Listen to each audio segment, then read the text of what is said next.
Hello everyone. তো pasta মেকিংয়ের part 2টা নিয়ে চলে এসেছি।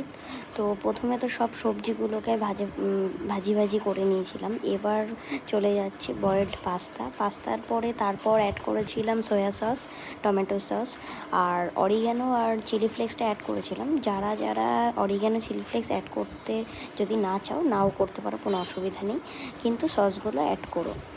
আর মোটামুটি সমস্ত কিছু দেওয়ার পর ভালো করে 5 থেকে 10 মিনিট নাড়াচাড়া করে আমি পাস্তাটাকে নামিয়ে ফেলেছিলাম। তো তোমরা যারা পাস্তা প্রেমী, পাস্তা খেতে পছন্দ করো, তারা অবশ্যই এই রেসিপিটা ট্রাই করতে পারো। আর যদি ট্রাই করো তাহলে কেমন লেগেছে সেটাও আমাকে জানিও। আমি তাহলে তোমাদেরকে এইরকম ভিডিও আরও তোমাদের সাথে শেয়ার করব।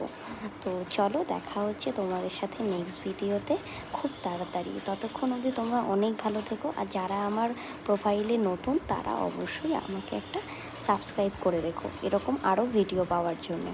আর যারা অলরেডি আমার সাথে সাবস্ক্রাইব করে রেখেছো তাদের জন্য তো এই যে নেক্সট চিকেন পকোড়ার ভিডিও নিয়ে আসবো।